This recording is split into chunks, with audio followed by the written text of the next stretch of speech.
Hello friends, आप सभी का स्वागत है मेरे यूट्यूब चैनल पर। जैसा कि पिछले वीडियो में मैंने पार्ट वन यानी कि जो हमारा सेक्शन वन जो 2024 में पेपर हुआ था, उसका मैंने सेक्शन एक के जो 40 क्वेश्चन आते हैं, तो उसमें जितने सारे आउटपुट वाले क्वेश्चन थे, उनके बारे में मैंने डिस्कस किया हुआ था पिछले वाले वीडियो में। आज हम इस वीडियो में सेक्शन बी के जो 60 मार्क्स वाले क्वेश्चन आते हैं, 15-15 मार्क्स के हर एक क्वेश्चन, तो उनको कैसे सॉल्व करना है, पूरा डिटेल में हम लोग इस वीडियो में जानेंगे। चलिए स्टार्ट करते हैं। तो जैसे यहाँ पे जो क्वेश्चन नंबर 3 है, तो क्वेश्चन नंबर 3 में क्या कह रहा है? DTDC a courier company charges for the courier based on the weight of the parcel. Define a class with the following specifications. ठीक है, तो यहाँ पे एक डीटीडीसी कुरियर कंपनी है, जिस पार्सल करने के लिए यहाँ पे जो भी इसके वेट के अकॉर्डिंग चार्ज यहाँ पे दिए गए हैं, उसको हमको कैलकुलेट करना है इसमें। ठीक है, तो कह रहा है कि क्लास नेम एक रहेगा, क्लास नेम किसका नाम क्या रहेगा? कुरियर। और मेंबर वेरिएबल्स कौन कौन से रहेंगे? जैसे यहाँ पे जो इसमें फंक्शन में या जो इस प्रोग्राम्स में यूज होने वाले वेरिएबल्स हैं, वो क्या क्या है? एक नेम है जिसमें कस्टमर का नाम इनपुट लेना है, वेट है जिसमें पार्सल का वेट होगा, किसमें? किलोग्राम में, यानी कि केजी में। एड्रेस उसका होगा, बिल होगा कि बिल यहाँ पे जो है कोई भी वैल्यू बिल की नहीं एंटर करवानी है। ये बिल हम लोग क्या करेंगे, कैलकुलेट करके बताएंगे कि इसका अमाउंट कितना हुआ। ठीक है, और जब बिल कैलकुलेट कर लेंगे तो उसके बाद यहाँ पे पूछ रहा है कि जो कुरियर आपने वेट कैलकुलेट कराया है, वो डोमेस्टिक मतलब कुरियर करना है या इंटरनेशनल। ठीक है, तो ये टाइप भी एंटर कराना है कि डी टाइप का रहेगा या आई टाइप का रहेगा। ठीक है, तो ये तो हो गया जो है मेंबर वेरिएबल के बारे में। अब यहाँ पे जो है मेंबर मेथड्स जो भी दिए गए हैं, जैसे इसमें मेंबर मेथड में क्या क्या दिया है, कौन कौन से मेथड्स बनाने हैं। तो जैसे एक एक्सेप्ट नाम का मेथड बनेगा, जो कि वाइड टाइप का रहेगा, इसमें कोई भी वैल्यू रिटर्न नहीं करनी है। ठीक है, फिर उसके बाद दूसरा एक मेथड है कैलकुलेट नाम का, इसमें भी कोई वैल्यू रिटर्न नहीं करनी है, जो वाइड मेथड लगा होता है। तो इसका मतलब क्या होता है कि इसमें कोई भी वैल्यू आपकी रिटर्न नहीं होगी, या तो उसी में प्रिंट होगी या कैलकुलेट होगी। ठीक है, जो भी मेथड्स हैं इसमें, जैसे यहाँ पे देखेंगे तो एक मेथड बना हुआ है प्रिंट नाम का, तो प्रिंट वाला मेथड भी हमारा वाइड टाइप का है। फिर मेन वाला भी मेथड वाइड टाइप का रहेगा। तो जो एक्सेप्ट नाम का जो मेथड है, इसमें क्या करना है?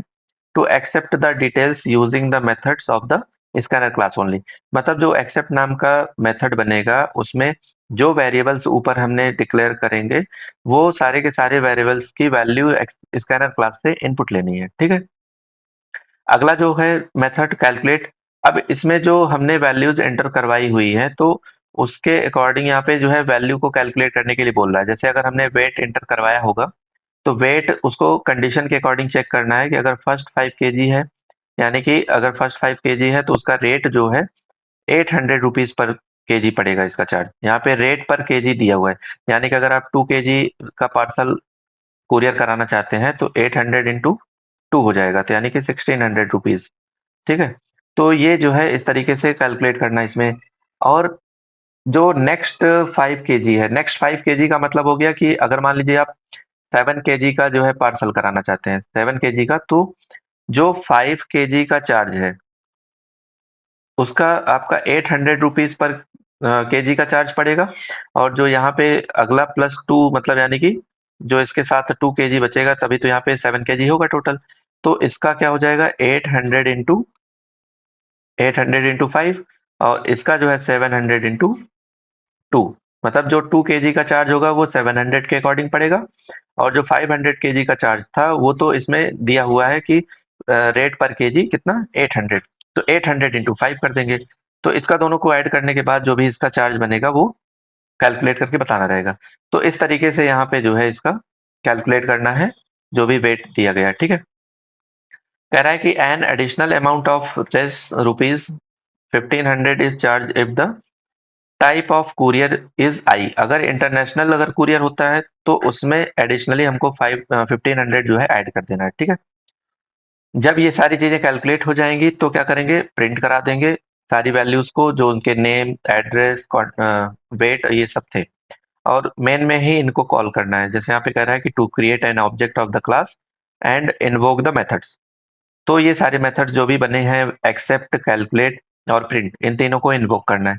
ठीक है, तो ये पूरा का पूरा हमारा जो है क्वेश्चन है इसमें। तो हम जो है पूरा का पूरा क्वेश्चन आपको ले चलते हैं ब्लूजे में, जो करके मैंने रखा हुआ है। तो उसको कैसे-कैसे वहाँ पे वैल्यू कैसे एक्सेप्ट हो रही है, कैसे कैलकुलेट कर रहे हैं, उसको देखते हैं।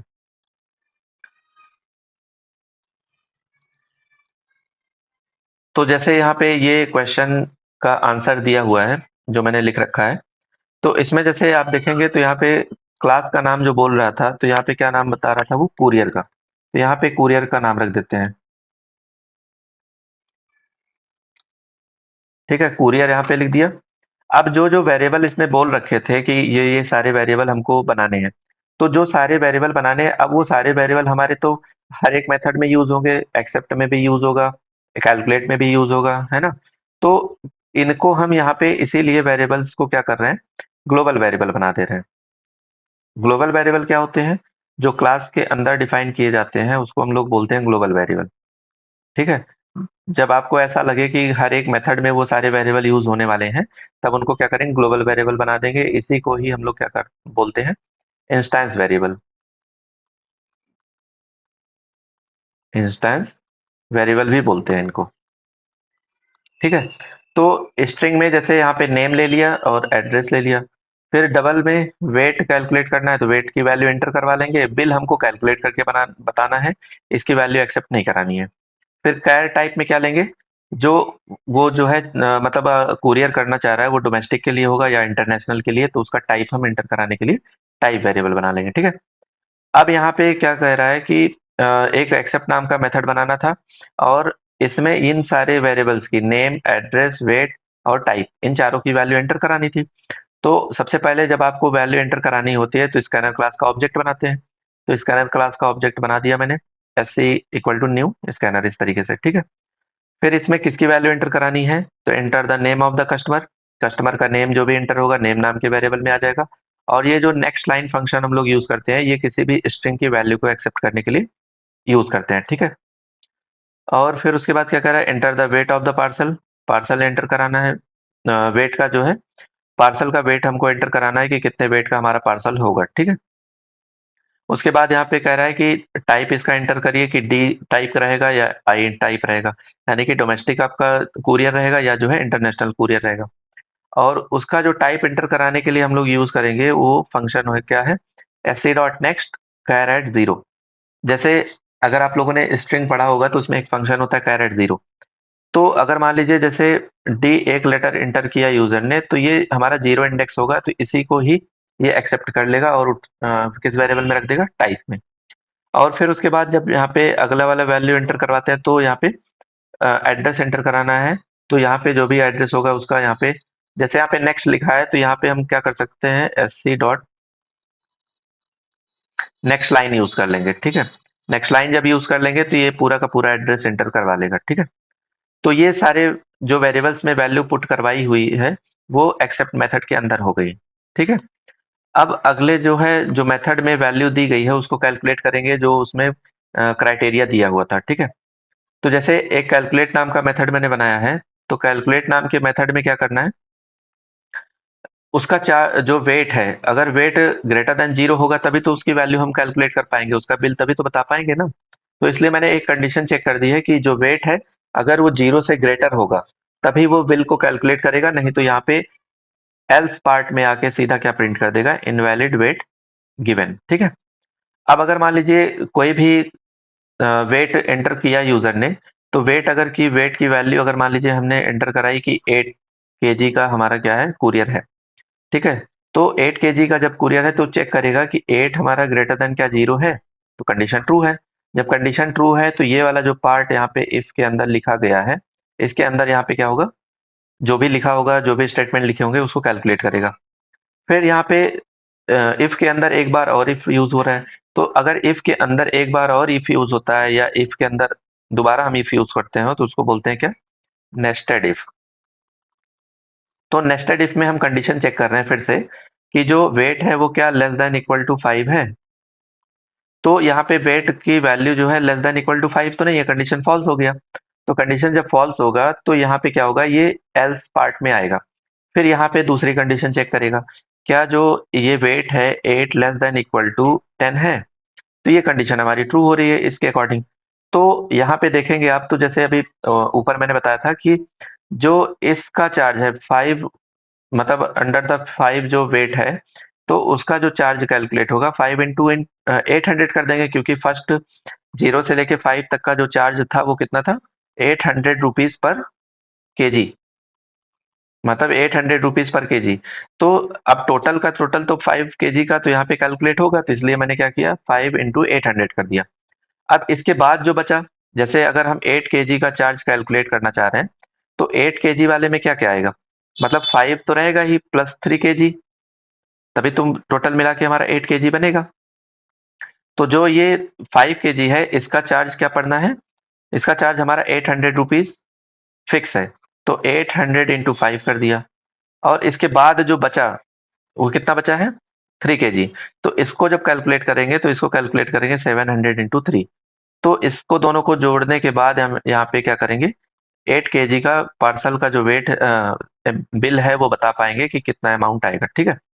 तो यहाँ पे वेट में से जब हम 5 माइनस करेंगे, क्योंकि 5 की वैल्यू तो यहाँ पे ऑलरेडी कैलकुलेट कर ले रहे हैं 800 से इंटू करके, तो वेट में से जब हम इसको 5 को माइनस कर देंगे, तो जो बचेगा वो हमारा 3 केजी बचेगा, ठीक है। तो 3 केजी जब बचा, तो 3 केजी इंटू 700। तो ये यहाँ पे क्या होगा, इनको दोनों को ऐड करके यहाँ पे कितना आ जाएगा, 8 इंटू 5 कितना हो गया, 4000 रुपीज, और 700 इंटू 3 हो जाएगा 2100 रुपीज।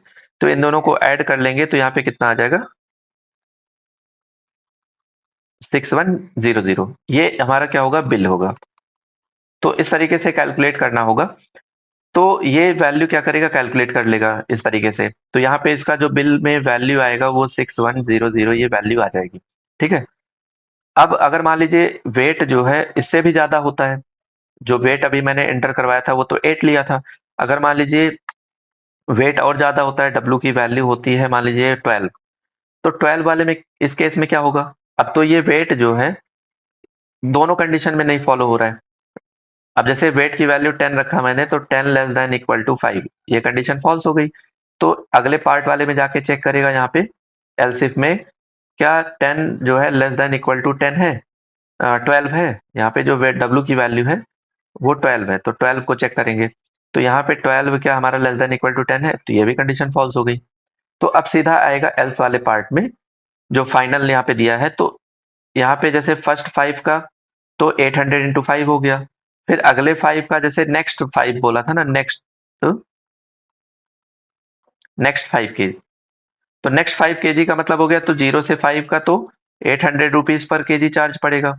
और जो उसके आगे नेक्स्ट बनेगा वो क्या बनेगा, 5 to 10। तो 5 to 10 का जो होगा वो चार्ज, वो 700 रुपीज पर केजी का चार्ज पड़ेगा, ठीक है।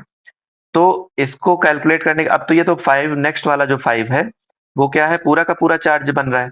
तो इसको 5 इंटू 700 कर देंगे, और इसको 5 इंटू 800 कर देंगे। तो वही यहाँ पे लिखा हुआ है मैंने, 5 इंटू 800, 5 इंटू 700।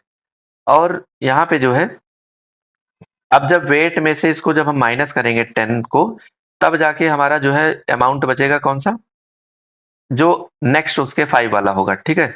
तो उसके नेक्स्ट 5 वाला जो है चार्ज, हमको 500 पे ही उसको कैलकुलेट करना है। तो यहाँ पे 500 इंटू कितना हो जाएगा, 2, क्योंकि 10 माइनस 12 माइनस जब 2 करेंगे, 10 करेंगे, तो यहाँ पे आएगा कितना, 500 इंटू 2 आ जाएगा। तो ये इस तरीके से कैलकुलेट हो जाएगी। अब अगर 10 के ऊपर कोई भी वेट आता है, तो यहाँ पे इस तरीके से एल्स वाले पार्ट में कैलकुलेट होगा। जब ये सारी की सारी चीजें कैलकुलेट हो जाएंगी, तो उसके बाद हम एक बार इफ लगा के कंडीशन और चेक करेंगे कि जो टाइप में वैल्यू एंटर की थी यूजर ने, अगर उसने टाइप में दिया था डी, ठीक है, तो डी अगर दिया था, तो डी यहाँ पे जो लेटर था वो इक्वल टू आई, ये कंडीशन क्या ट्रू हो रही है, नहीं ट्रू हो रही है। तो जो उसका बिल बना था वो यही वाला रहेगा। लेकिन अगर मान लीजिए उसका टाइप इंटरनेशनल होता है, अगर उसने वैल्यू दी हुई है आई, तो क्या होगा फिर, तो आई की वैल्यू यहाँ पे जो भी बिल यहाँ तक, यहाँ से लेके यहाँ तक के बीच की कंडीशन में जो भी बिल बना था, उसमें 1500 ऐड हो जाएगा। ये शॉर्ट में लिखा हुआ है, तो इसका मतलब क्या होता है कि bill equal to bill plus 1500, है ना। ये शॉर्ट में लिखा हुआ है, तो इस तरीके से लिख सकते हैं शॉर्ट में। और अगर पूरा पूरा लिखेंगे, तो इस तरीके से लिख के यहाँ पे सेमीकोलन लगा दें, ठीक है। तो 1500 ही और एडिशनली ऐड हो जाएगा जो इसका बिल था। ठीक है, तो ये इस तरीके से पूरी की पूरी सारी चीजें इसमें कैलकुलेट हो गई। तो कैलकुलेट वाले फंक्शन में कैलकुलेट हो गया। अब आगे जब हम बढ़ेंगे तो इसमें जो है प्रिंट करानी है सारी वैल्यूज। तो जैसे इसमें क्या क्या मैंने एंटर करवाया था, इसका नेम एंटर करवाया था, वेट एंटर कराया था, टाइप एंटर कराया था, एड्रेस। ठीक है, तो ये सारी चीजें मैंने एंटर कराई थी। बिल इसका यहाँ पे कैलकुलेट हो गया। अब बिल इसमें तो कैलकुलेट तो कराया नहीं था, कहीं एंटर भी नहीं कराया था। तो इसमें बिल जब कैलकुलेट होके आ जाएगा तो प्रिंट वाले पार्ट में आके हम नेम, वेट, एड्रेस, टाइप और बिल, है ना, एसओपी में यहाँ पे क्या करेंगे, system dot out dot print L N में एक एक वैल्यू को प्रिंट कर देंगे, क्योंकि प्रिंट नाम के मेथड के अंदर यहाँ पे सारी वैल्यू हमको क्या करनी थी, प्रिंट करानी थी। नेम हो गया, वेट हो गया, एड्रेस हो गया, टाइप और बिल हो गया। ठीक है, फिर अब क्या करते हैं हम लोग, अब जैसे यहाँ पे मेन में बोला था कि इन सारे मेथड्स को, कौन कौन से मेथड्स को, एक्सेप्ट नाम का मेथड, कैलकुलेट नाम का मेथड और जो प्रिंट नाम का मेथड है, इनको तीनों को इन्वोक करना है, यानी कि कॉल करना है। तो क्लास का नाम यहाँ पे मैंने कुरियर रखा है, तो कुरियर के नाम से ही तो ऑब्जेक्ट बनेगा यहाँ पे, है ना। तो यहाँ पे क्या करेंगे, जो अभी मैंने चेंज किया था इसका क्लास का नाम, तो यहाँ पे क्या कर देंगे, कुरियर, कुरियर कर दिया। और यहाँ पे भी क्लास का नाम क्या कर देंगे, यहाँ पे कर देंगे कुरियर। ठीक है, तो ये कुरियर नाम का जो क्लास का ऑब्जेक्ट बना है, तो इस तरीके से बनाते हैं, जो भी क्लास लिखते हैं, क्लास के बाद ऑब्जेक्ट का नाम, न्यू कीवर्ड, उसके बाद यहाँ पे कुरियर। ठीक है, तो ये क्लास का ऑब्जेक्ट क्रिएट हो गया। अब इसी ऑब्जेक्ट के साथ हम क्या करेंगे, यहाँ पे इसको कॉल करेंगे। ठीक है, अगर जैसे यहाँ पे देखिए एरर थ्रो कर रहा है, तो एरर क्यों थ्रो कर रहा है, क्योंकि यहाँ पे जो क्लास का नाम मैंने ऊपर लिखा होगा, तो उसके अगर क्लास के नाम से साथ मैच नहीं करेगा, तो यहाँ पे एरर थ्रो कर देगा ये। ठीक है, तो यहाँ पे जब आके देखेंगे तो यहाँ पे अब सही हो गया। ठीक है, तो दोनों की स्पेलिंग सेम होनी चाहिए, जो भी वहाँ पे क्लास का नाम लिखा है और जो भी हमने यहाँ पे लिखा है। ठीक है, तो ये हो गया। उसके बाद जो है क्या करेंगे, अब फंक्शन को कॉल करना है। तो फंक्शन को कॉल कैसे करते हैं हम लोग, जो भी ऑब्जेक्ट का नाम होता है उसके साथ फंक्शन को कॉल करेंगे। तो ऑब्जेक्ट का जो नाम था वो क्या था, ओबीजे। यहाँ पे ओबीजे नाम से फंक्शन बना हुआ, ऑब्जेक्ट बना हुआ है। उसके साथ पहले एक्सेप्ट वाली फंक्शन को इन्वोक करेंगे। अब जब हम एक्सेप्ट वाले मेथड को कॉल कर रहे हैं, तो यानी कि सारी की सारी वैल्यूज जो इसमें मैंने लिख रखी थी, नेम, है ना, नेम था, वेट था, और उसके बाद यहाँ पे एड्रेस और उसका टाइप, कि क्या टाइप रहेगा उसका, इंटरनेशनल रहेगा या डोमेस्टिक रहेगा। तो इसमें जो भी वैल्यू यूजर ने दी होगी, वो सारी की सारी ग्लोबलाइज वैल्यू क्या होंगी, सेट हो जाएंगी। जैसे नेम में अगर मान लो राहुल दिया, और उसके बाद यहाँ पे वेट में कितना आया, तो वेट में जैसे अगर मान लीजिए 8 हमने दे दिया वेट, और एड्रेस जो भी देना था वो डबल कोट में स्ट्रिंग में आ जाएगा। टाइप अगर मान लीजिए हमने दिया डी, कि डोमेस्टिक के लिए रहेगा, तो ये वैल्यू मान लीजिए एंटर कर दी मैंने। तो एक्सेप्ट वाले का मेथड का काम खत्म हो गया। अब जब कैलकुलेट वाले फंक्शन में आएगा, तो इन्हीं सारी वैल्यूज को लेके वो कैलकुलेट करेगा, और जब प्रिंट कराएंगे तो इन सारे वैल्यूज में जो हमने कैलकुलेट की होगी वो बिल में आ जाएगा। बिल में भी वैल्यू आ जाएगी 8 kg के अकॉर्डिंग। यहाँ पे जब वैल्यू कैलकुलेट होके आ जाएगी, तो यहाँ पे प्रिंट कर देगा इनकी सारी वैल्यू, जो यहाँ पे मैंने प्रिंट कराई हुई है। प्रिंट में नेम, वेटेज और एड्रेस और ये टाइप और बिल। ठीक है, तो ये सारी की सारी चीजें कैलकुलेट हो जाएंगी। तो चलिए इसको हम लोग रन करा के देखते हैं कि इसका आउटपुट क्या आ रहा है, कि कैसे चीजें कैलकुलेट हुई हैं, सही है कि नहीं। तो यहाँ पे इसको क्या करेंगे, कंपाइल कर लेंगे। यहाँ पे कंपाइल पे क्लिक करेंगे, तो कंपाइल करने पे यहाँ पे नो सिंटैक्स एरर। ठीक है, इसको क्लोज करते हैं। क्लोज करने के बाद यहाँ पे जो हमारा ब्लूजे में कुरियर नाम का जो बना हुआ है, तो इस पे राइट क्लिक करके मेन पे जब क्लिक करेंगे, ओके करेंगे, तो यहाँ पे ये रन होके आ जाएगा। ठीक है, इस तरीके से। तो देखिए यहाँ पे पूछ रहा है कि enter the name of the customer, तो कस्टमर का नाम एंटर कर देते हैं, जैसे मैंने यहाँ पे राहुल रखा था। फिर उसके बाद क्या पूछ रहा है, enter weight of parcel in KG. 800 का मैंने कैलकुलेट किया था, तो 8 लिख दिया। उसके बाद यहाँ पे टाइप पूछ रहा है, टाइप क्या रहेगा, तो जैसे यहाँ पे हम टाइप दे देते हैं डी, यानी कि डोमेस्टिक के लिए रहेगा। और एड्रेस क्या रहेगा इसका, तो एड्रेस यहाँ पे लिख देते हैं जैसे विराम खंड, इस तरीके से। ठीक है, एंटर किए। तो यहाँ पे देखेंगे जो मैंने प्रिंट वाला मेथड बनाया हुआ था, तो उसमें राहुल यहाँ पे प्रिंट होके आ रहा है, नेम ऑफ द कस्टमर। फिर उसके बाद वेट का जो ऑफ द पार्सल है वो 8 kg का था, और एड्रेस क्या था उसका, विराम खंड। अब टाइप जब डी डी था, तो यहाँ पे डोमेस्टिक के लिए कोई चार्ज नहीं था, तो अमाउंट जो कैलकुलेट होके आ रहा था, जैसे मैंने कैलकुलेट किया था 6100 रुपीज़, तो ये इसका पार्सल का अमाउंट हो जाएगा। तो इस तरीके से पूरे प्रोग्राम में इसको कैलकुलेट करके निकालेंगे, ठीक है? तो ये इस तरीके से प्रोग्राम पूरा क्या कहते हैं, आप लोग जो है नोट करके अपने कॉपी में बना सकते हैं, रन करा सकते हैं कि क्या-क्या कैसे कैलकुलेट हो रहा है, ठीक है? तो एक बार ना हो तो इसका आप लोग स्क्रीनशॉट ले लीजिए, अपने कॉपी में नोट कर लीजिएगा कि कैसे-कैसे कैलकुलेट हो रहा है ये। तो यहाँ से स्टार्ट हो रहा है प्रोग्राम, तो इसको आप कैप्चर कर लीजिए।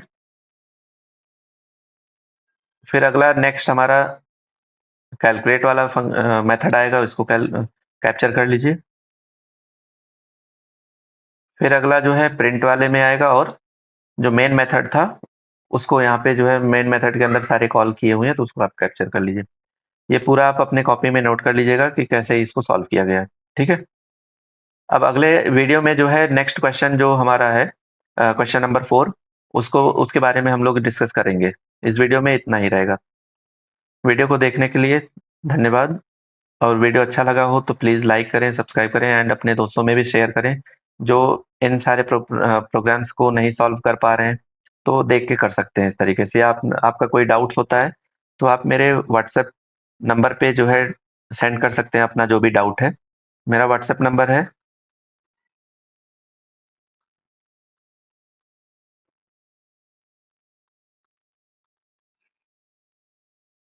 ये मेरा व्हाट्सएप नंबर है, इस पे आप अपने जो भी डाउट्स हैं, उनके क्वेश्चंस आप व्हाट्सएप कर दीजिए, और व्हाट्सएप करने के बाद हम आपको उसको सॉल्व करके, उसका क्या आंसर होगा विद रीज़न, उसको हम आपको जो है सॉल्व करके बताएँगे, ठीक है?